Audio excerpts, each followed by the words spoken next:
ব্যক্তি থেকে পরিবার, সমাজ থেকে রাষ্ট্র, দেশ থেকে বিশ্ব, সবকিছু চালিকায় রাজনীতি। তাই রাজনীতির 10 দিক নিয়ে রাজকাহন নিবেদন করছে জিপিএইচ ইস্পাত। সাথে আছি আমি তানিয়া হারুন। শেখ হাসিনার সরকার পতনের পর যখন নির্বাচনের প্রস্তুতি নিচ্ছে অন্তর্বর্তী সরকার ও দেশের রাজনৈতিক দলগুলো, ঠিক সেই সময়েই বহুল কাঙ্ক্ষিত সুষ্ঠু নির্বাচন বানচাল ও দেশকে আবারও অশান্ত করতে সীমান্ত দিয়ে দেশের ভেতরে ঢুকছে অত্যাধুনিক আগ্নেয়াস্ত্র। গোয়েন্দা সূত্র মতে গত 3 মাসে দেশের বিভিন্ন সীমান্তে শুধু বিজিবি অর্ধশত অবৈধ আগ্নেয়াস্ত্র এবং সহস্রাধিক রাউন্ড গোলাবারুদ জব্দ করেছে।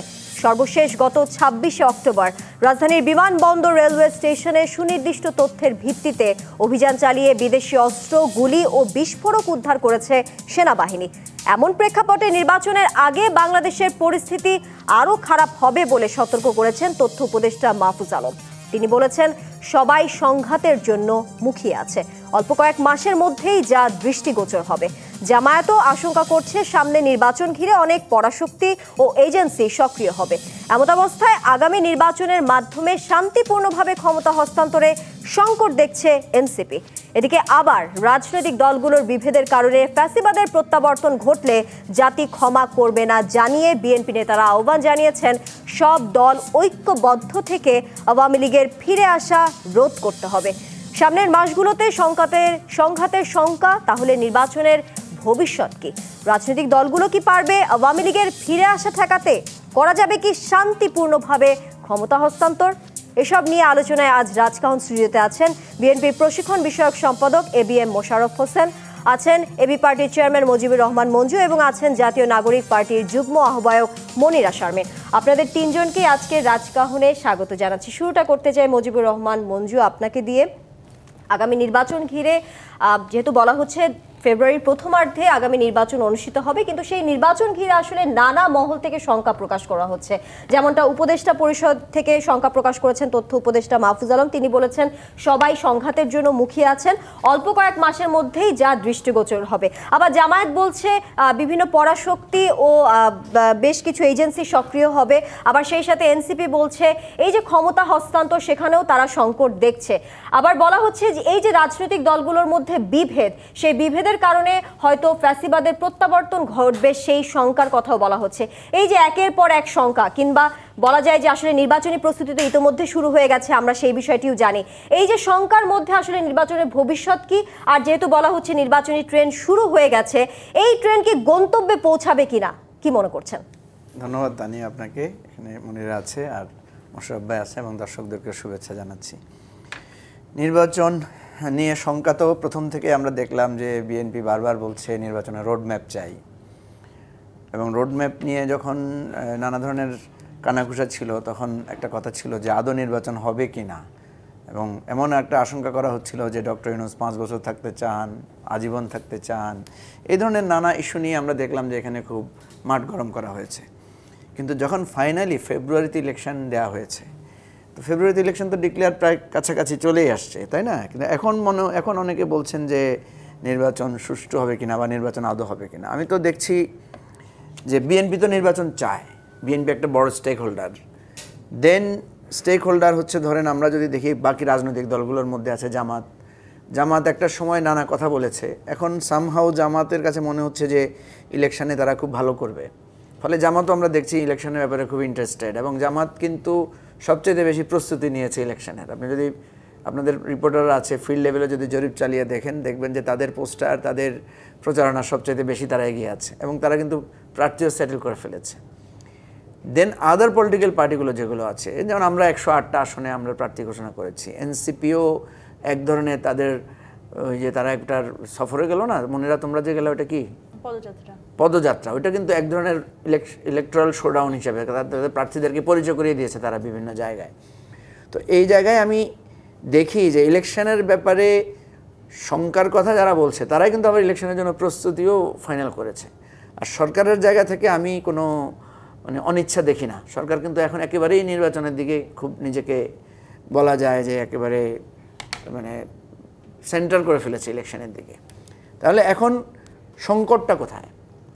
সংকটটা আপনি যে কথাগুলো তুলে ধরেছেন, একটা হচ্ছে যে আওয়ামী লীগ এবং আমাদের পার্শ্ববর্তী দেশ থেকে যে অস্ত্র আসছে বা নানা ধরনের কথাগুলো আসছে, আওয়ামী লীগ যেই মানে হিংস্রতা নিয়ে আমাদেরকে জুলাই মানে অভ্যুত্থানের প্রেক্ষাপটে যে হিংস্রতা মোডে আওয়ামী লীগ ছিল, টিল আওয়ামী লীগ সেই মানে এখনও আওয়ামী লীগ স্টিল সেই হিংস্রতা বজায় রাখছে এবং তারা নানাভাবে হুমকি ধমকি দিচ্ছে এবং নির্বাচন এবং বিচার প্রক্রিয়াকে তারা ঠেকাতে চাচ্ছে। তো এখানে এই যে তারা ঠেকাতে চায়, তারা ইলেকশনটাকে বানচাল করতে চায়, ডক্টর ইউনূসকে ফেল করতে চায়, ফেলিওর করাতে চায়, আমাদের বিচার প্রক্রিয়াকে তারা প্রশ্নবিদ্ধ করতে চায়। এটার জন্য আওয়ামী লীগ একটা মরণপণ করবে, এটা লিখে রাখতে পারে সবাই। এবং আমি দেখেছি আলাপ আলোচনা করে এখানে কারো কোনো দ্বিমত নাই। তাহলে এখানে এটার জন্য আমাদের যেটা করতে হবে সেটা হচ্ছে আমাদের গোয়েন্দা সংস্থা, আমাদের সরকার, আমাদের নিরাপত্তা বাহিনীকে সিরিয়াসলি এটাকে কাউন্ট করতে হবে। এটার বিপরীতে আমাদের যে ফেলিউরটা পলিটিক্যাল পার্টিকুলার, দেখেন আপনি দেখবেন যে রাজনৈতিক দলগুলো সবসময় খালি বলে যে আমরা ঐক্য চাই। তো ভাই তোমাদেরকে অনৈক্যটা করো, তোমরা অনৈক্যটা না করলেই তো ঐক্য হয়ে যায়, অনৈক্যটা করো কেন? দেখেন এখন অনৈক্যটা কী নিয়ে? এখন অনৈক্যটা হচ্ছে এই জুলাই সনদের এইটা কি অর্ডার হবে না এটা একটা অধ্যাদেশ হবে? এই অনৈক্য ঘিরেই মুজিবুর রহমান মঞ্জু যেমনটা আমি জানাচ্ছিলাম যে এই মতবিরোধের কারণেই হয়তো বলা হচ্ছে যে ফ্যাসিবাদের প্রত্যাবর্তন ঘটতে পারে, সেই শঙ্কা আছে। আবার আপনি বলেছেন একটি জায়গায় যে বিএনপি জামায়াত দ্বন্দ্বে আবারও আওয়ামী লীগ পুনর্বাসিত হচ্ছে, অর্থাৎ আপনি কি বলতে চাচ্ছেন দলগুলো নিজেদের অজান্তেই আসলে আওয়ামী লীগকে পুনরায় ফিরে আসার সুযোগ তৈরি করে দিচ্ছে কিনা আপনার বক্তব্যের মাধ্যমে? আপনি যদি বিএনপির আগের বেশ কয়েক বছর আগের বিএনপির বক্তব্য শুনেন, সবসময় দেখবেন বিএনপি ব্লেম করে যে 96-তে জামাতের কারণেই আওয়ামী লীগের উত্থান ঘটেছে। ঠিক আছে, জামাতের সাথে আন্দোলন করে বিএনপিকে ফেল করানোর জন্য জামাতের অবদান আছে, এটা বিএনপি সবসময় ব্লেম করে। তো প্রশ্ন হচ্ছে জামাত আপনাদের সাথে অনেককে গেল কেন? কারণ 90-তে তো আপনারা একসাথেই ছিলেন এবং সরকার গঠনে একে অপরকে সাহায্য করেছেন। তাহলে আপনি যখন জানেন যে জামাতের সাথে আপনার যখন অনৈক্য হয় তখনই তো আওয়ামী লীগ সুযোগটা পায়। দেখেন 91-তে বিএনপি জামাত কিছুটা কাছাকাছি ছিল, ক্ষমতায় এসেছে। 96-তে যখন বিভক্ত হয়েছে আওয়ামী লীগ ক্ষমতায় এসেছে। সেম 2001-এ আবার বিএনপি জামাত একসাথে হয়েছে এবং 2008-এ ওইটার বিপক্ষে দাঁড়িয়ে আওয়ামী লীগ ক্ষমতায় এসেছে। এখন জামাত বিএনপি এই যে 15-16 বছর ধরে তারা ঐক্যবদ্ধ থাকলো, এই বিএনপি জামাতের ঐক্যবদ্ধতার কারণেই কিন্তু আওয়ামী লীগ আর একটা ফেয়ার ইলেকশন দেয় নাই। কারণ সে জানে যে বিএনপি জামাত যদি একসাথে থাকে ভোট হয় আমরা হেরে যাব। ফলে ওরা চেষ্টা করেছে বিএনপিকে ব্লেম করতে যে তোমরা রাজাকারদেরকে সাহায্য করতেছো, রাজাকারদেরকে তোমরা প্রশ্রয় দিচ্ছ। আরেকদিকে জামাতকে সবসময় চেষ্টা করেছে যে বিএনপিকে ছাড়ো, তোমরা বিএনপিকে ছাড়লে আমরা তোমাদের কোনো সমস্যা নাই, আমরা তোমাদেরকে বিচার করবো না, তোমাদেরকে ছেড়ে দিব। এগুলো তো ওপেন সিক্রেট, এগুলো সবাই জানে। এগুলো আপনি দেখবেন জামাতও স্বীকার করেছে, বিএনপিও স্বীকার করেছে। খালেদা জিয়াকে জামাতের আমির বলেছে শেখ হাসিনা বিভিন্ন সময়ে, শুধু যে জামাতের সাথে যাতে সাথে সংস্রবটা ছাড়ে। তাহলে জামাত বিএনপি একসাথে থাকার কারণে আমি যদি এখন একটু মানে ডেভিলস অ্যাডভোকেসি বলে আর কি, আমি যদি উল্টাভাবে দেখি তাহলে আমরা আসলে একটা সুষ্ঠু নির্বাচন পাই নাই বিএনপি জামাতের জন্য।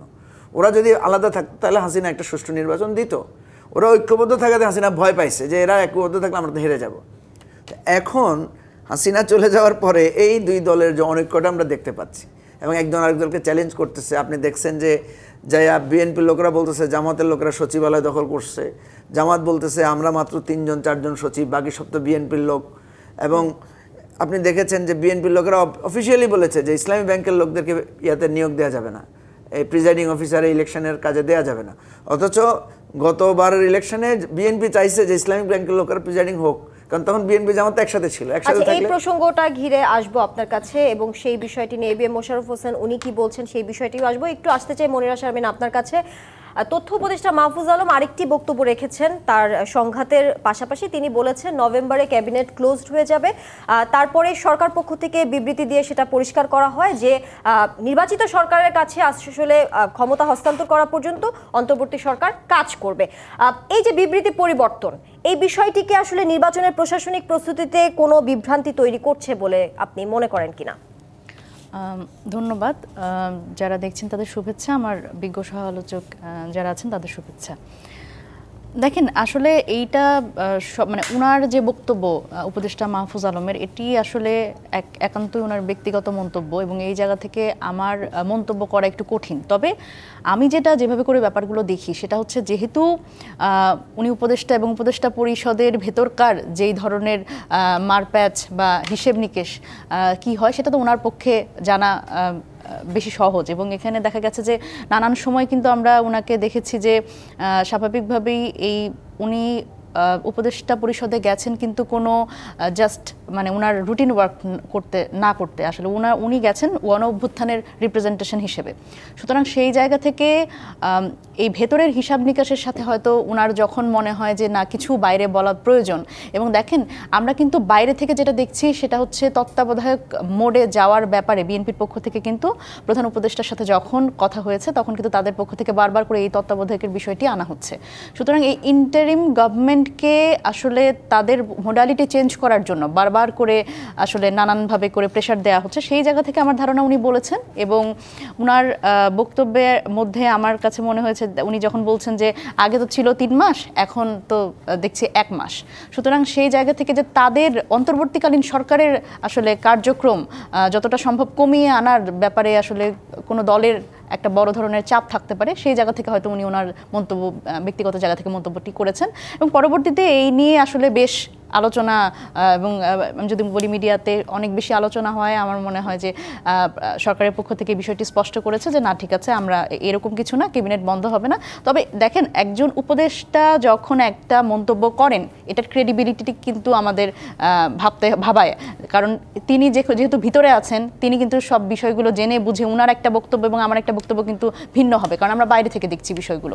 সুতরাং সেই জায়গা থেকে আমার এই ধারণাই হয়েছে যে আসলে অন্তর্বর্তীকালীন সরকারকে আমরা সবসময় যেরকম দেখেছি যে রাজনৈতিক দলগুলোর এক ধরনের চাপে পড়ে তারা নানানভাবে ফাংশন করেছে বিভিন্ন সময়, অথচ আমরা ভেবেছিলাম যে অন্তর্বর্তীকালীন সরকার তারা আসলে খুব বেশি রুটিন ওয়ার্কের মধ্যে না গিয়ে তাদের যে ম্যান্ডেট বিচার সংস্কার এবং একটি সুন্দর নির্বাচনের কথা যেটা আমরা বলছি সেইভাবে করে কাজ করবে, এবং তারা সেই জায়গায় একটা অথরিটেটিভ বিহেভ করবে। কিন্তু সেটা কিন্তু আমরা দেখিনি। তারা অনেক সময় আমরা প্রধান উপদেষ্টাকে বলতে শুনেছি যে আমরা তো ফ্যাসিলিটেট করতে এসেছি, কিন্তু ওনাদের তো আসলে আমি যদি বলি যে বাংলাদেশের ইতিহাসে সবচেয়ে বেশি সংখ্যক মানুষের ম্যান্ডেট নিয়ে ওনারা আসলে একটা গণ অভ্যুত্থানের ম্যান্ডেট নিয়ে ওনারা অন্তর্বর্তীকালীন সরকারে আছেন। সুতরাং আমাদের মনে হয়েছে যে উপদেষ্টা পরিষদের যারা আছেন ইনক্লুডিং প্রধান উপদেষ্টা ওনারাই আসলে মাঝে মাঝে ভুলে যান যে ওনাদের আসলে ক্ষমতা কতখানি।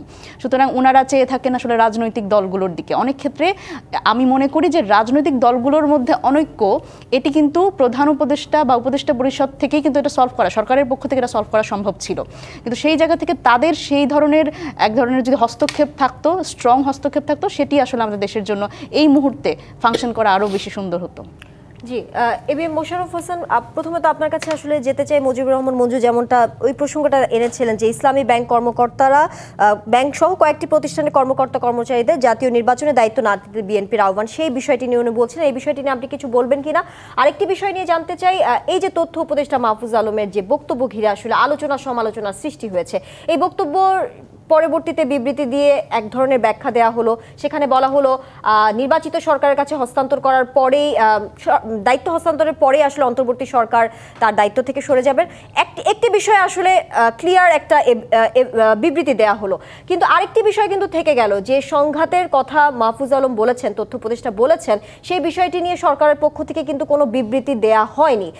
সেই বিবৃতি কি দেওয়া উচিত ছিল কিনা, কিংবা নির্বাচনমুখী পরিবেশ ধরে রাখার জন্য তাদের কৌশল নিয়ে তাদের বলা উচিত ছিল কিনা, কিংবা মাহফুজ আলমের বক্তব্য কি আসলে সত্য কিনা, বা ওনার বক্তব্য নিয়ে এরকম বিবৃতি পরিবর্তন আসলো কেন, সেই বিষয়টি আপনার কাছে জানতে চাই। আমি আমার ব্যক্তিগতভাবে যেটা মনে হচ্ছে যে মাহফুজ আলমের বক্তব্য এবং আজকে যে বিবৃতি, এটা এ কথাটা স্পষ্ট আমাদের কাছে করেছে যে উপদেষ্টা মণ্ডলীর মধ্যে সমন্বয় নেই।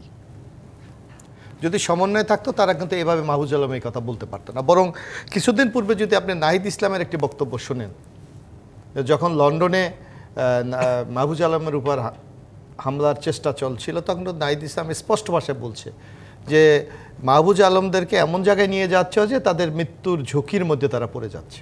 আপনার নিচে মনে থাকার কথা এই ধরনের বক্তব্য। অর্থাৎ এই বক্তব্যগুলোতে প্রমাণিত হয় যে উপদেষ্টা মণ্ডলীর মধ্যে যে ঐক্যবদ্ধতার মাধ্যমে এই ক্রাইসিসটা মোকাবেলা করার জন্য যে উদ্যোগগুলি নেওয়া দরকার, সেই ক্ষেত্রে সেই সমন্বয়হীনতাটা নেই। যে সমন্বয় থাকা দরকার সেই সমন্বয়টা নেই, যার কারণে কিন্তু এক একজনের ক্ষোভ থেকে এক একটা কথা বলছে।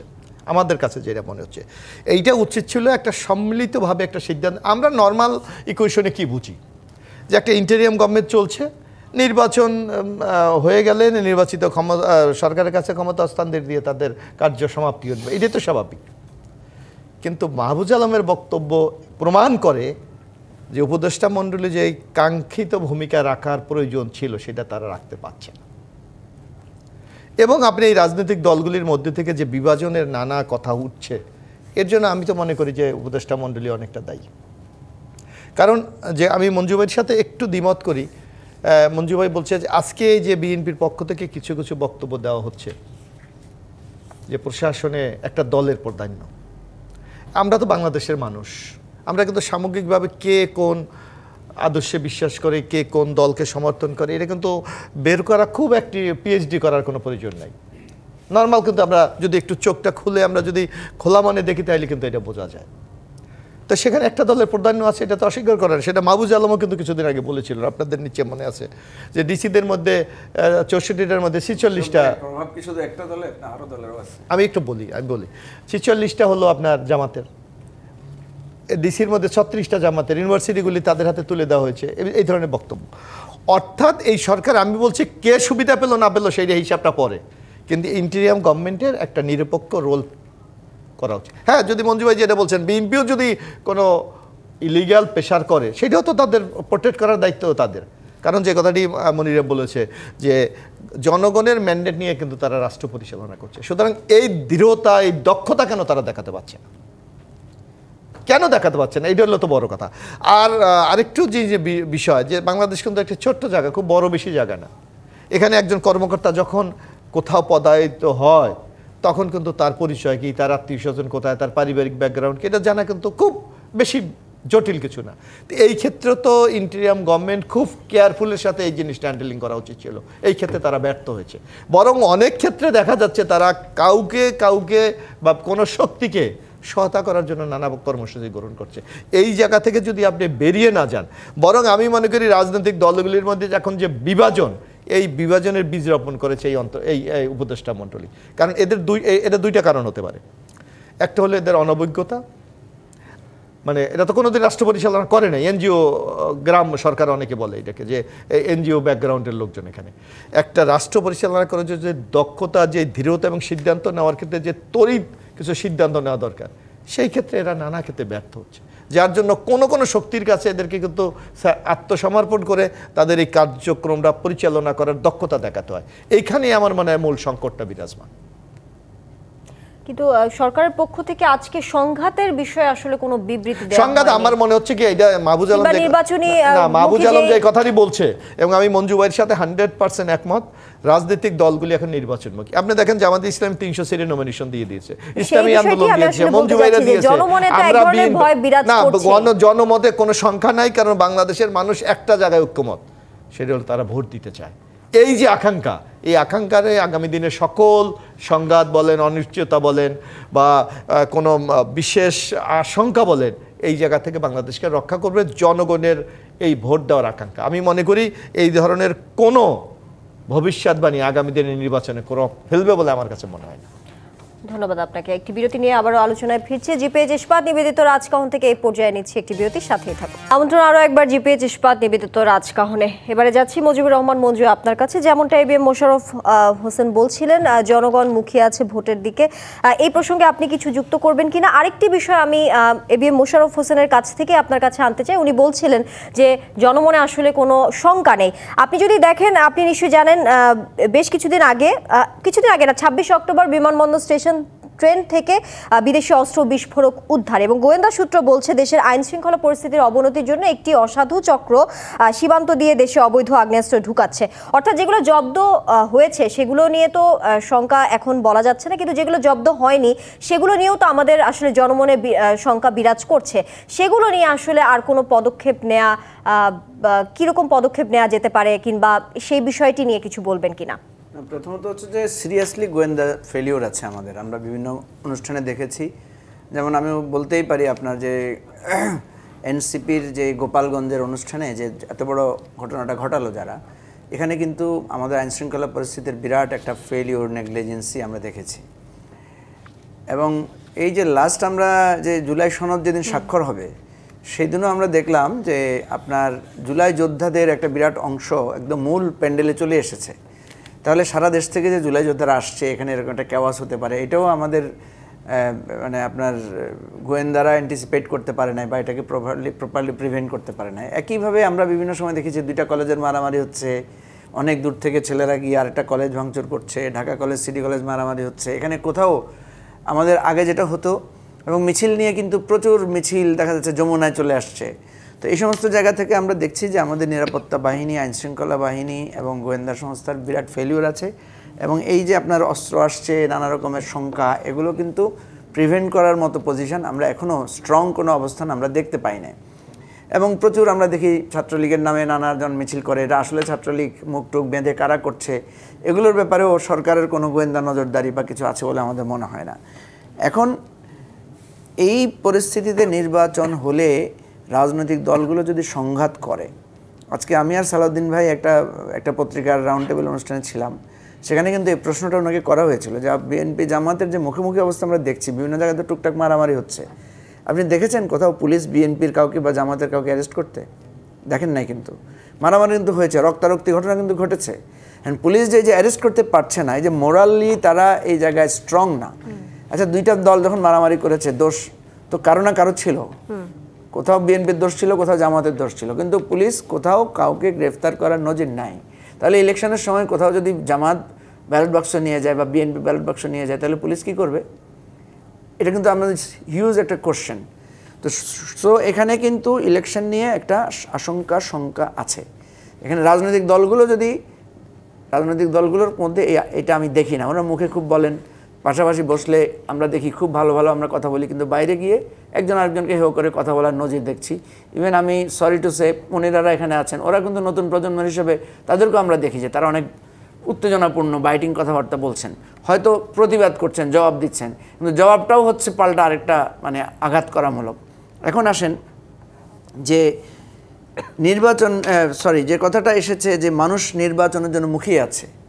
আচ্ছা, নির্বাচন আমরা কেন করি? সাধারণত নির্বাচনের একটা ফল হচ্ছে যে আমরা ক্ষমতা বদল করি, ঠিক আছে?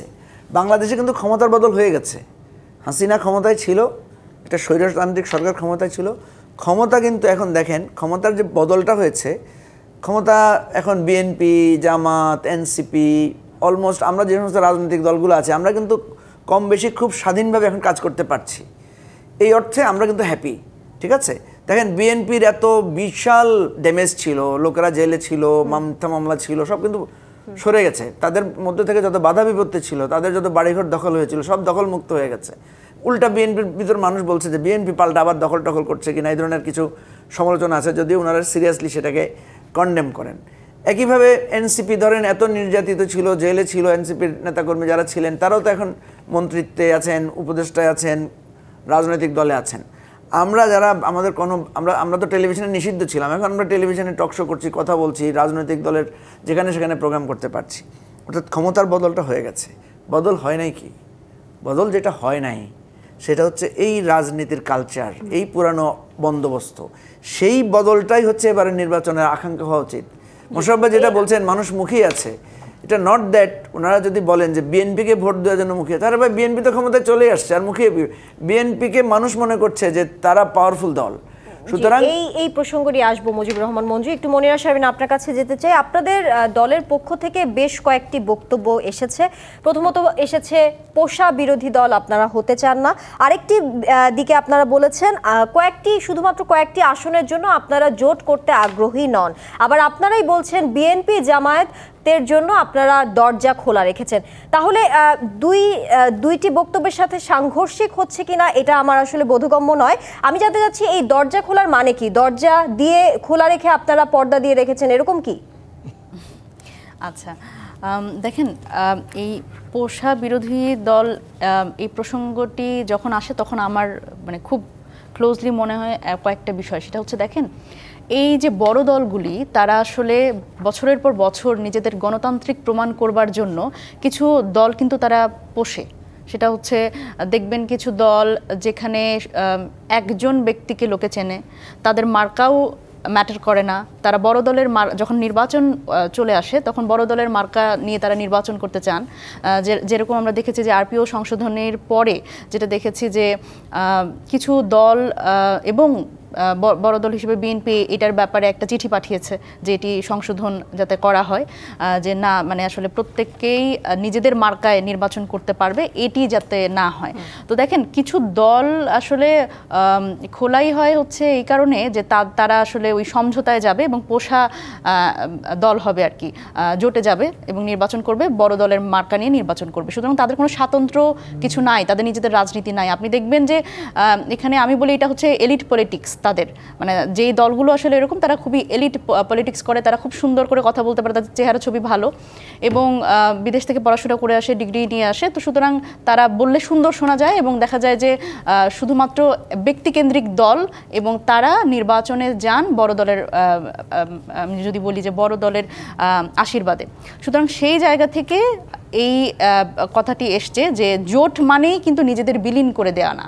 নির্বাচনী জোট কিন্তু বিভিন্ন রকম হয়, নির্বাচনের আগে জোট হয়, নির্বাচনের পরে জোট হয়, নানান ধরনের জোট হয়। নির্বাচনী হিসেব নিকেশ এটি সকল রাজনৈতিক দলেরই এক ধরনের চিন্তা থাকে। এনসিপির যেটা চিন্তা সেটা হচ্ছে এনসিপির নতুন একটি দল এনসিপি, সে সাংগঠনিকভাবে নিজেদের প্রতিষ্ঠা করতে চাচ্ছে এবং তারা, আমরা যেটা চাচ্ছি সেটা হচ্ছে মিড নভেম্বরেই আমরা হচ্ছে আমাদের আসলে 100 প্রার্থীর তালিকা আমরা দিব বলে চিন্তা করছি এবং আমাদের সাংগঠনিক বিস্তারও আসছে। যে দরজা খোলা রেখেছেন সেই দরজা আসলে জোটের জন্য দরজা খোলা রেখেছেন নিশ্চয়ই, আমি সেটাই বুঝতে পারছি।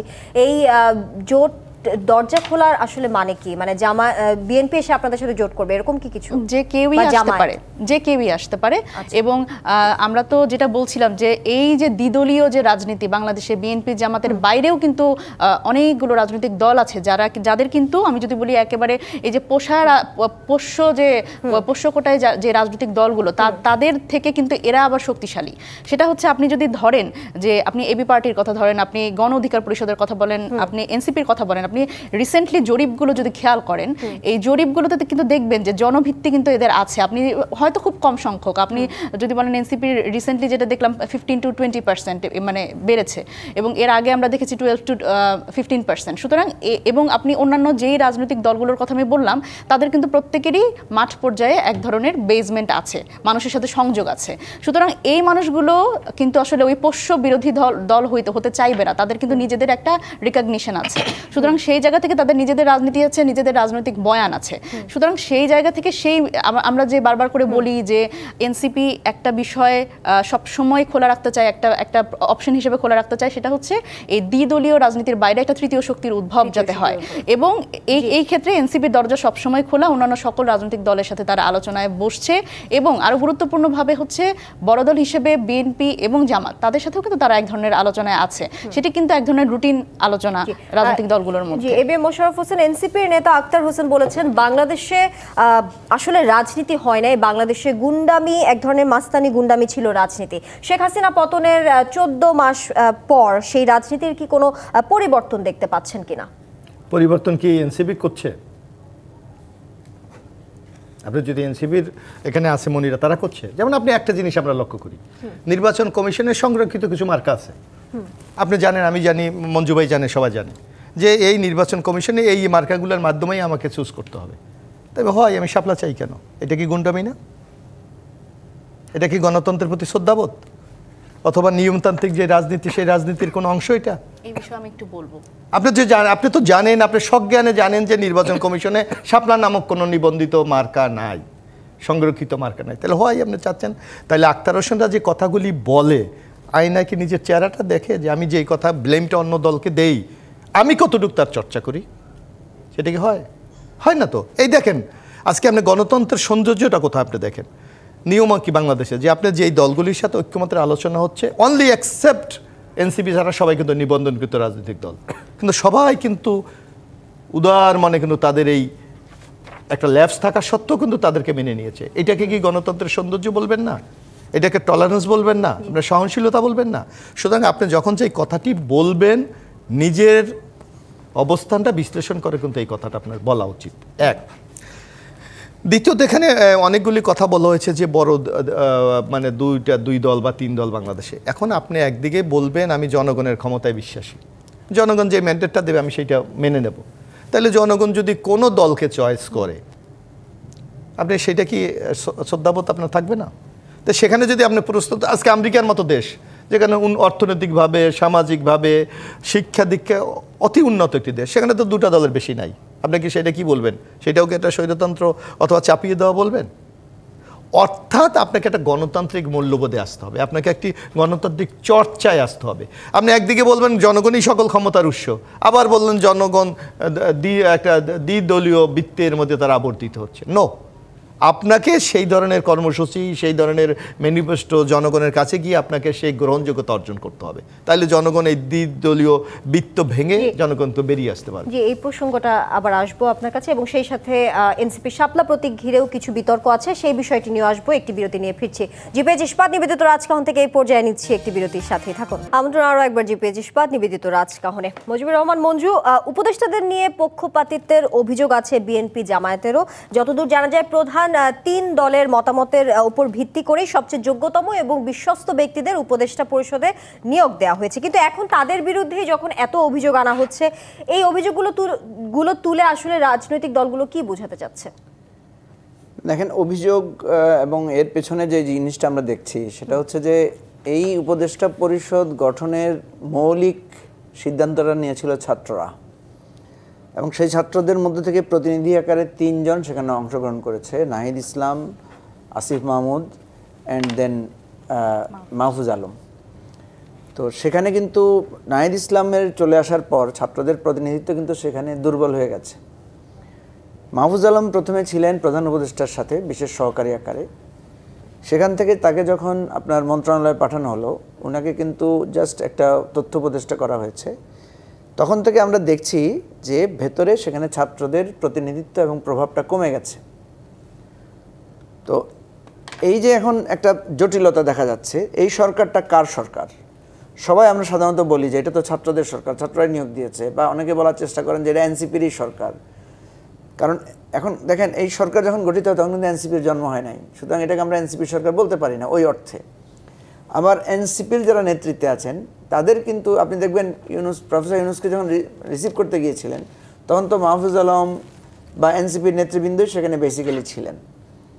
তো এখানে আমরা যেটা বারবার দেখছি সেটা হচ্ছে এনসিপির সাথে এই সরকারের একটা দূরত্ব তৈরি হয়েছে, ঠিক আছে? এই সরকারের সাথে বিএনপির একটা দূরত্ব তৈরি হয়েছে, এবং বিএনপি এবং জামাতের মধ্যে থেকে আমরা দেখি তারা সবসময় সরকারকে একটা চাপে রাখার চেষ্টা করে। ইদানিং আমরা এনসিপিকেও দেখছি একটা চাপ দেওয়ার চেষ্টা করা হচ্ছে। এই যে আপনি বারবার বলছেন মাহফুজ আলম কেন বললেন, এখন পরশুদিন আমি একটা পত্রিকার রিপোর্টে দেখলাম যে 2 জন উপদেষ্টাকে সরকার থেকে পদত্যাগ করার জন্য বা তাদেরকে সরকার থেকে তাদেরকে বেরিয়ে আসার জন্য বলা হচ্ছে। এখন তারা যদি এখানে তাদের যদি আগ্রহ না থাকে তাহলে তারাও তো বলতে পারে তাহলে যে আপনারা সবাই বেরিয়ে আসেন, একটা নতুন তত্ত্বাবধায়ক সরকার হোক। এই জন্য মোশাররফ ভাই একটু যেটা বলেছেন, আমার কাছে মনে হচ্ছে এখানে ভেতরে ইনসাইড দি ইন্টারিম গভর্নমেন্ট এক ধরনের একটা ঠান্ডা অস্থিরতা আছে, সেই অস্থিরতাটাই বারবার নানাভাবে উঁকি দিচ্ছে সেখানে। মনিরা শারমিন, শাপলা প্রতীক নিয়ে বেশ বিতর্ক রয়েছে। গত 20 October NDM chairman Bobby Hajjaj আমাদের রাজকাহনে এসেছেন এবং তিনি স্পষ্ট এনসিপি কেন্দ্রীয় কমিটি যুগ্ম সদস্য সচিব আলাউদ্দিন মোহাম্মদ তিনিও ছিলেন, তাকে স্পষ্ট বলেছেন যে আইনগতভাবে ইসির তালিকার বাইরে যদি কোনো প্রতীক থাকে সেটা আসলে চাওয়ার কোনো এখতিয়ার বা অধিকার কোনো দলের নেই। এবং তখন আলাউদ্দিন মোহাম্মদ যিনি এনসিপির কেন্দ্রীয় কমিটির যুগ্ম সদস্য সচিব তিনি বলেছিলেন আইনগতভাবে আসলে কি হচ্ছে। তাহলে আমার প্রশ্ন হচ্ছে যে তাহলে শাপলা প্রতীক নিয়ে আপনাদের এত সোচ্চার হওয়া কিংবা মেরুদণ্ড সোজা রেখেই যাওয়া, যে বিষয়টি বলেছেন সার্জিস আলম, শাপলা আদায় করে নেব, মেরুদণ্ড সোজা রয়েছে এনসিপির, এই বিষয়টি কেন আসছে? কিংবা যেমনটা ব্যারিস্টার রুমিন ফারহানাও বলেছেন যে এই প্রতীক নিয়ে আসলে এমনটা মনে হচ্ছে যে প্রতীক না পেলে তারা নির্বাচনের আগেই হেরে যাবে, বিষয়টি কি আসলে তেমন কিনা? আচ্ছা, দেখেন, প্রথমত যেই 2 জনের মন্তব্য নিয়ে আপনি উদ্ধৃত করলেন, একজন হচ্ছে এনডিএম এর চেয়ারম্যান এবং আরেকজন বিএনপির একজন নেত্রী রুমিন ফারহানা, তো ওনারা কেউই তো আসলে ইলেকশন কমিশনের কেউ না। কিন্তু ইলেকশন কমিশনের সাথে আমাদের যখন আলোচনা হয়েছে তখন কিন্তু প্রাথমিকভাবে তারা আমাদের বলেছে যে তাদের কাছে এই এই এই প্রতীক আছে, এবার আমরা তাদের হচ্ছে বলতে পারি, আমাদের পক্ষ থেকে তাদের হচ্ছে প্রতীক আমরা প্রপোজ করতে পারি। প্রথম থেকে আলোচনা কিন্তু এরকম ছিল। সুতরাং আমাদের জায়গা থেকে আমরা 3টি প্রতীক প্রপোজ করেছি। সুতরাং এর পরে দেখা গেল তাদের মধ্যে নানান ধরনের কথাবার্তা যে শাপলা দেওয়া যাবে না এবং নানান ধরনের ব্যাখ্যা দেওয়ার চেষ্টা করছেন, কিন্তু আসলে কোনো ব্যাখ্যাই আসলে ওনারা যুক্তিতে টিকাতে পারছেন কিন্তু আইনগতভাবে কিন্তু নির্বাচন কমিশনের কোনো সেই পদ্ধতি বিরাজ করে না যে তারা তাদের অন্তর্ভুক্তর বাইরে তারা প্রতীক নিয়ে আসলে না, ওনারা হচ্ছে এইটা চাহিত প্রতীক যেটা সেটা কিন্তু ওরা রাজনৈতিক দলগুলোর কাছ থেকে চাইতে পারেন এবং এরপরে সেটা ইনক্লুড করতে পারেন। এবং এটা কিন্তু গত 26 সেপ্টেম্বর ওনারা কিন্তু একটি বিজ্ঞপ্তি প্রকাশ করেছেন যে নতুন যেগুলো অনেকগুলো প্রতীক কিন্তু ওনারা সংযোজন করেছেন। এর মধ্যে আপনি নানান ধরনের প্রতীক নিয়ে আলোচনাও আছে যে এই ধরনের প্রতীক আবার কিভাবে করে আসলে রাজনৈতিক দলকে দেয়া যেতে পারে, এমন অনেক প্রতীক তারা আসলে সেখানে প্রপোজাল হিসেবে এসছে, কিন্তু শাপলা আসেনি। এটি হচ্ছে সবচেয়ে অদ্ভুত ব্যাপার যে তারা যখন প্রতীক কিন্তু সংযোজন করলেন, কিন্তু তারপরেও শাপলা যেহেতু আমাদের মানে চাহিত কোনো একটি রাজনৈতিক দলের চাহিত প্রতীক, সেই জায়গা থেকে কিন্তু ওনারা শাপলা সংযোজন করলেন না। এবার ওনারা এটা যখন ব্যাখ্যা দিতে চান তখন ওনারা, এবং অ্যাটর্নি জেনারেল কিন্তু উনি বলেছেন যে শাপলা কোনো রাজনৈতিক দলকে দিতে কোনো আইনগত বাধা নাই। তো অ্যাটর্নি জেনারেল নিজেই বলেছেন, এটি আপনি খেয়াল করে দেখবেন। এবং আরও একটি ব্যাপার দেখেন, যখন আসলে এই কথাগুলো বলা হয়, এই যে চাহিত প্রতীকের কথা বলছি না, এই কাদের সিদ্দিকী তার যে গামছা প্রতীকটি সেটিও কিন্তু তার ওই চাহিত প্রতীকের পরে, মানে তাদের নির্বাচন কমিশন থেকে ইসি সচিব বলেছেন আইনি ব্যাখ্যাটা হচ্ছে প্রতীকটি আমাদের তফসিলে নেই, অতএব আইনগতভাবে তফসিলে না থাকার কারণে প্রতীক দেওয়া হয়নি, এটা আমরা আগাগোড়াই বলে এসেছি। এখন তফসিলে কেন অন্তর্ভুক্ত করা হয়নি এটি কমিশন থেকে বলবে, এটা বলা হয়েছে। একদমই কথা, যে তফসিলে কেন অন্তর্ভুক্ত করা হলো না এই ব্যাখ্যাটি আমরাও জানতে চাই। এবং আরো একটি ব্যাপার দেখেন যে এই যে প্রতীক নিয়ে বারবার করে বলা হচ্ছে আমাদের, আমরা গুন্ডামি করছি, নানান ধরনের মন্তব্য করা হচ্ছে। দেখেন এখানে কিন্তু আমরা বারবার করে বলছি আমরা ন্যায্যতার প্রশ্নে অটুট আছি, আমরা আমাদের সেই মেরুদণ্ডটি সোজা আছে। দেখেন এই যে প্রতীকগুলো এখন আছে, খুব বড় দল হিসেবে আমি যদি বলি, তাদের প্রতীকগুলোর কিন্তু হিস্ট্রি, প্রতীক কিন্তু খুব গুরুত্বপূর্ণ একটি ব্যাপার রাজনৈতিক দলের জন্য। নৌকা প্রতীক কিন্তু যুক্ত ফ্রন্টের প্রতীক, এবং এটি কিন্তু এমন না যে প্রথমে আওয়ামী লীগ, শোনেন এই প্রতীকগুলো আসলে জনপ্রিয় প্রতীক, এবং ধানের শীষও কিন্তু ন্যাপ ভাসানির প্রতীক, এবং লাঙ্গল যেটা জাতীয় পার্টি পরবর্তীতে সেটি নিয়েছে এটিও কিন্তু কৃষক প্রজা পার্টির প্রতীক। সুতরাং প্রতীকের জনপ্রিয়তা খুবই গুরুত্বপূর্ণ এবং এটি কিন্তু কেউই এটা ইগনোর করতে পারবে না। সুতরাং এটা যদি বলা হয় যে এনসিপি শাপলা প্রতীক পাওয়ার কথা কিন্তু কেন দেওয়া হচ্ছে না, এই ব্যাখ্যাটা আমরা অবশ্যই জানতে চাই। এবং এখন ব্যাপারটা যদি এরকম হয়ে যায় যে এটা ইসির একটা ইগোতে পরিণত হয় যে শাপলা প্রতীক দেওয়া হবে না, সেক্ষেত্রে আমরা এটির জন্য লড়াই চালিয়ে যাব। এবিএম মোশাররফ হোসেন, সবাই যখন শঙ্কা প্রকাশ করছে ঠিক তখনই বিএনপি স্থায়ী কমিটির সদস্য আমির খসরু মাহমুদ চৌধুরী বলেছেন আমলাতন্ত্রকে চ্যালেঞ্জ করার কিছু নেই, আমলাতন্ত্রের সঙ্গে সংঘাত না করে তাদের দায়িত্ব কমিয়ে দিতে হবে। অর্থাৎ এই যে যখন শঙ্কা নিয়ে আসলে এত প্রশ্ন আসছে নানা মহল থেকে, আমলাদেরকে নিয়েও কি আমাদের শঙ্কা আছে কিনা? অবশ্যই আছে। আপনার আমলাদের তো একটা ন্যাচারাল ক্যারেক্টার আছে, যেটা যত তারা ডোমিনেট করতে পারে ততই তাদের মানে সক্ষমতা তারা প্রমাণ করে। এই যে নির্বাচন, আমি যে কথাটা মঞ্জুবের সাথে একটু সংযুক্ত করতে চাই। মঞ্জুব, এই যে নির্বাচন কেন মানুষ উন্মুখ হয়ে আছে, আপনি যারা আমরা রাজনীতির সাথে সম্পৃক্ত একেবারে কেন্দ্র থেকে তৃণমূল পর্যন্ত, আজকে দেখবেন কোথাও কিন্তু জনগণের কোনো প্রতিনিধিত্ব নাই। আপনি উপজেলা যাবেন, ইউনো সর্বময় ক্ষমতার অধিকারী, উনি ইউনো, উনি মেয়র, উনি উপজেলা চেয়ারম্যান, উনি জেলা পরিষদের সদস্য, অর্থাৎ সকল ক্ষমতা ওনার কাছে, অর্থাৎ এবং এরা তারা মানে স্বৈরাচারের মতো তারা সিদ্ধান্তগুলি গ্রহণ করে। জনগণের মতামত নিয়ে কোনো সিদ্ধান্ত গ্রহণ করবে এই জায়গাটাও তারা যাচ্ছে না, যার জন্য তৃণমূলের মধ্যে কিন্তু একটা চরম ক্ষোভ আছে। সেই ক্ষোভ থেকেই কিন্তু মানুষ এখন নির্বাচনের জন্য উন্মুখ হয়ে আছে, যে তাদের প্রতিনিধি নির্বাচনের মাধ্যমে তারা এই ধরনের আবারও আমরা কোনো একদিন আলোচনায় ফিরবো, সময় স্বল্পতার কারণে শেষ করতে হচ্ছে। আপনাদের তিনজনকে ধন্যবাদ। জিপিএইচ ইস্পাত নিবেদিত রাজকাহন থেকে এই পর্যায়ে বিদায় নিচ্ছি। ধন্যবাদ সবাইকে।